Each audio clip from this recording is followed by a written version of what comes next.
back on NFL Daily, and we are excited to be joined by a man who joined us on the field after just winning the previous Super Bowl 59 hero, Brandon Graham.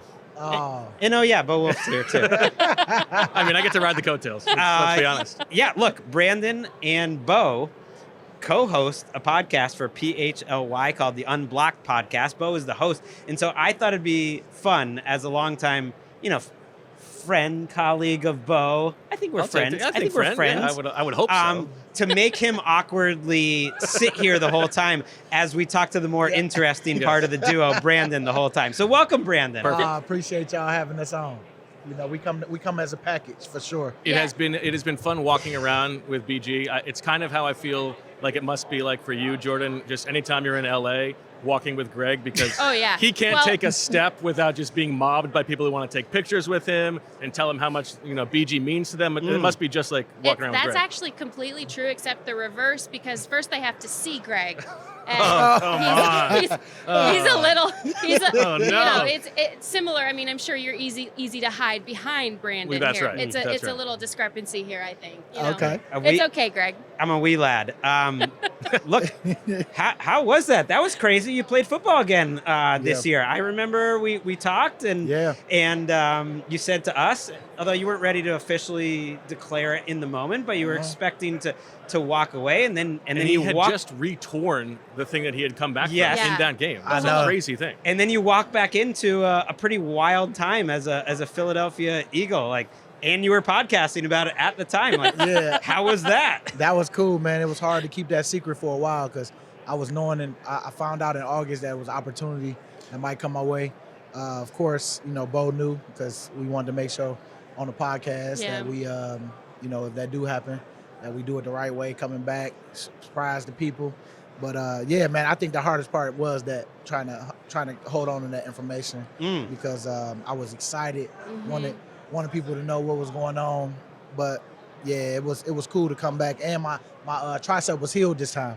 I wasn't all the way there coming back for that Super Bowl, but I wouldn't have changed it for nothing because it was great to be a part of it, get those pictures in uniform, and I got to touch Mahomes one time, even though it wasn't the same. That's right. But it was a pivotal moment, though. We remember it. We talked to you about it. I mean, it's funny, just for the listener, there's so much adrenaline going through the players at the end of those games. So as BG comes up onto the stage with us today, I'm like, you definitely don't remember this, but we talked to you on the field and you had so much adrenaline and your family was incredible. Yeah. And he's like, I'm sure I was. I'm sure it was great. All this stuff, you know what I mean? You were so polite, but there's no way.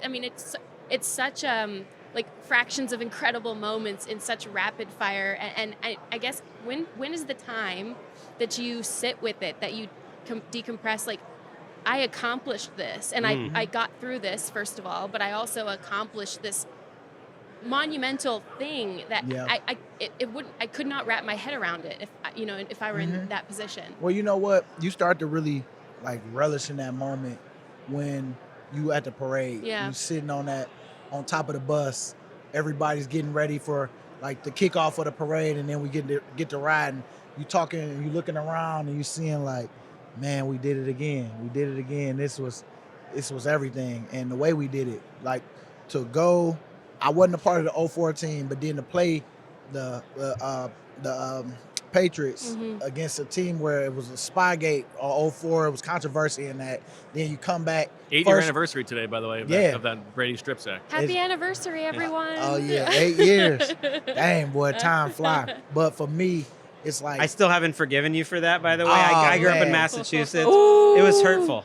You know what? Y'all came back the next year, so it wasn't that bad. You're fair. Y'all came back and beat them boys, the Rams, too, at fair. that. Fair. But, it was so cool to be able to, for one, go against Brady, beat him when he just beat, he went to 3 Super Bowls back to back them years. And for him to just have beat Atlanta the way they did, and for us to have that same type of momentum where the drive is they got the last drive and they getting momentum and they've been scoring. Man, I was so thankful. So in those moments when I relish in them, it'd be more so at the parades. It'd be more so even this year, I knew, like, man, this was potentially my last little parade. I'm going out on top.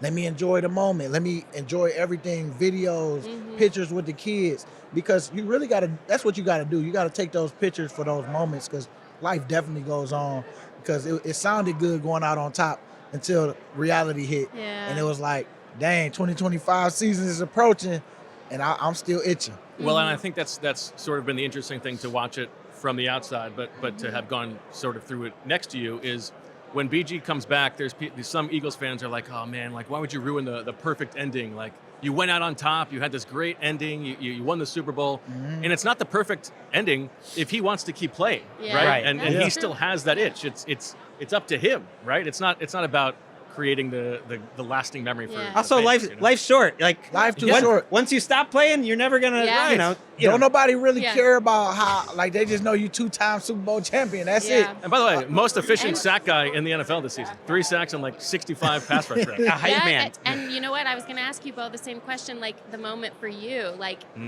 do you go through like all your old podcasting clips from the season and like your articles from the season? You're like, man, I really killed it this year. During the Super Bowl? During a Super Bowl season. I'll tell you what, I will answer you seriously, even though the question isn't jest.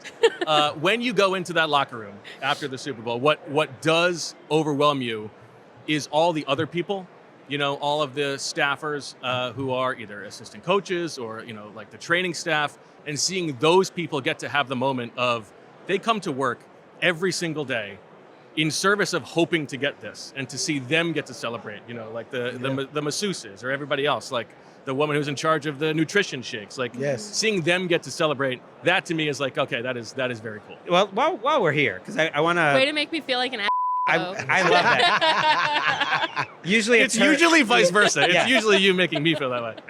I love that for you. Let's actually listen. We have a clip. This is not the one. Wow. We also had your kids on the show, which was a great moment. That was great. Happy birthday to his daughter Emerson today. Yeah, happy birthday, NFL Daily tomorrow. guest Emerson. Happy birthday. Let's listen to Brandon, because this has some application to this Super Bowl right after the game. How about that play by Milton Williams that looked just like your play back in the Super Bowl while Tom Brady's covering it? What do you think? I'm thankful for that boy, because him, Sweaty, Nolan, JC, even though JC took 2 every play. So he opened up the door for a lot of guys with the one-on-ones, and we just won our matchups today. And very thankful for these guys. Yeah. Milton Williams, like, give me something on Milton Williams. Look at you. You took some of them goods. Yeah, he's trying to do what we're calling the reverse Chris Long, or the reverse LeGarrette Blount, where you go Eagles, Patriots, back to back. He's flipping it on its head. Like, what can you tell me about what it's like playing next to that guy? Because he's a breath of fresh air. Like, not only a Patriot that is that dynamic and is living up to that money, but a Patriot that's a great quote. I mean, it's been a while since we had one of those. Yeah, and I know for him, he is living right. That's how I look at it. Like, man, when you got these glory years right now, Milt, enjoy them, because they don't come around for a lot of people. Like, it's a lot of people that played 15 years and they ain't sniffed the Super Bowl because they wasn't on the right team. And so for me, like, to him, I would just say enjoy the moment. Make sure you're taking video, taking all the pictures, putting all the work in that you can. It's not just to make it to the Super Bowl, it's to win it. And so for him, I know that from jump, when he first came into to our locker room, he's been like the guy that's always had that chip on his shoulder. So always keep that, because nobody gave him nothing. He went out there and he earned it. And so even this year, already when they paid him $100 million, I remember people talking like, "Man, who is this guy we paying $100?" And he ain't been no starter. He came off the bench, and then he showed why. And so I'm proud of him. But the job is not done. I know he knows that. But y'all got a stud, and I wish we could have retained him, because he would have helped us this year, and we probably would have been playing against y'all this year. He gave you some props on media night. Said he took a lot of stuff from you to England. The other thing is that reverse LeGarrette Chris Long thing is interesting, because back then Lane Johnson, they've won those titles, but they don't seem like they're having fun. Whereas, like, I would rather win one and have fun. And it seems like that has kind of flipped. Whereas now, like, the Patriots are the team on the come up who are having fun. Whereas the Eagles are like, we won. But it's always always kind of like, I listened to Chris Long's show. he is an Eagle. He talks about how great that year was. He pretty much, he's like, the Patriots here. We won, but it wasn't that fun. Right, exactly. Yeah. I mean, it was like military style. Military style. Hey, I'm sorry. I mean, he's a great coach, great all that, because they won a bunch of Super Bowls, but like, did y'all really have fun? You know what I'm saying? Because when you talk about it, that's where it feels like the Eagles are. Yeah, that's how I feel. Like, talking about those years, man, they just fly by so fast because of how much fun you're having. So you can see that you can win both ways, but I'd rather win having fun. That's an interesting point that you guys both bring up, because I've had this question, knowing that you guys do the show together, and then the Eagles have been through some complicated stuff, right? Mm-hmm. And some of it's very public. I'm sure there's so much more that's nuanced, and it's a building full of human beings with big feelings, right? And a lot of different personalities. And so it's like, how do you, first of all, navigate that? You've been a leader in that team for a long time, but then also you got to go on a show and talk about it. Yes. So how do you talk about these things in a way that is like nuanced and it doesn't give too much away, but makes your point very clear the way that you guys want to convey these things that we hear and see coming out of the building? Well, go ahead. I'm going to let you. Well, I was just going to say, it is not only that, but the schedule is also a difficulty, because there was a game this year where it was the game in Green Bay. Yeah. Oh, The team plane lands at like 3:30 in the morning. He comes straight to the studio to record the podcast that morning. He's falling asleep, like literally falls asleep. Oh, yeah, that one hurt. Show. That's a real podcast. That's some real podcast stuff. This is a guy who was dedicated to the craft. Yeah. But yeah, no, I think people know that BG is someone who tells the truth, yes. and that's part of why they tune into the show. Yeah. But yeah, you are also someone who you're not going to give things away. Yeah. But it is about giving people a little bit of a peek behind the scenes with it, while except for that whole like AJ Brown and Jalen Hurts thing. You kind of give. You know what? That was probably for the best. That one was for just making sure you handle your own business. Yeah. Don't involve everybody. That's all I was really saying, because if I got a friendship that I'm trying to protect, you can't let everybody in that. You know what I'm saying? And so that's where it'd be tough, because you got to be able to separate the business from the personal, and sometimes that's not always easy, because we both are friends, but we want the same thing. We want to win it all, but we wanted to win it all looking a certain way, because that's what the media and everybody say. I mean, of course, Jalen Hurts, he don't care how you win. It's just like, let's just win, and then we'll worry about the other stuff later. But I just wanted them to be able to talk about it and not just have everybody all in their mix. And so that's really what I was saying. But I know that was tough, because I took it, I owned it, and we moved forward in that, and I felt like it helped us in a way where everybody, we end up winning it all. And of course, this year coming back into it, it was tough. Who's to say you don't win it all if you don't do that? I mean, you don't, right? I don't know. That's the thing. That's my question, is because from the outside in, it felt like you were. Sometimes we need a third party and to say like, guys, this is what it looks like. Yeah. And it kind of felt like you were doing that in a way that ended up being extremely helpful to the overall. That's just me saying it from the outside looking in. I'm with you, because all I want us to do is not have no regrets when we look back on it and say, did we let any. We didn't let this little thing block us from where we was trying to go. And of course, it's all about sometimes just having that conversation. And people don't know the whole story. I didn't know the whole story. All I know is communication works well when you go to the actual source, and then y'all work things out and y'all come in the middle about things. So that's where it was at. So Bo kind of mentioned like maybe you guys were a little in the spot that the Patriots got into, where even the winning wasn't always that much fun if it like wasn't the right style. Oh my goodness. Is that true? Like, is that true from the outside? Because I'm curious, is Philly like, is there actually more drama, or is there just more attention, and so the drama all comes out? It's just the attention. I look at it like this. People didn't care when it come down to the playoffs. Okay, all year people wanted style points, but then when it came down to the playoffs, they wouldn't have cared if we'd have had a bad game and still won that game in the end. And, if we had that all the way going to the Super Bowl and won it all, doing it like that, then I think that we can always resort back to say, hey, Philly, we did it like this, and y'all was complaining, and we still won. So what y'all got to cry about now? You know what I'm saying? So it's always going to be something to talk about and cry about. But as a leader of the team, you got to block it out, because when it comes down to it, if we would have won that game in the 49ers after all the stuff that happened with the offensive stuff, and we'd have won, they wouldn't have worried about it. And we'd have been in the Super Bowl with the coordinator, I mean, you would have had to beat a couple good teams. Oh yeah, too. we had some good ones though. Don't get me wrong, but Yeah. the defensive side, we was trying to put that on our back for this year. But man, it don't matter. The style points don't matter in the playoffs. It's just about winning it. My perspective I love this defense. By the way, I could go on forever. But yes, like continue, the toughness though, of playing in Philly thing is the thing that I don't think is understood. Is that yes, the city is very difficult to play in, and they will reward you if you play well. But if you talk to people around the league who have been in that building and then left, or have what they've heard of it, it is also intense scrutiny in the building from the top down. And that is something that is not the same everywhere else. And it's part of what's made them great. Yeah. But it is not always the most joyous place to work. Yes. Good answer. Not as far as like player, but not in the locker room. I'm talking about the upstairs, coach's front office. Yeah. Because they do have a high standard of how they do things. And I mean, which I understand. Some stuff you might have to learn and kind of back off a little bit. But how I look at it too, it's like you want to make sure that you just focus when you're supposed to be focused. And I want to have fun when I can have fun. It's like I'm not trying to be serious the whole time. It's like I find my little moments where I can make a coach laugh in a serious situation.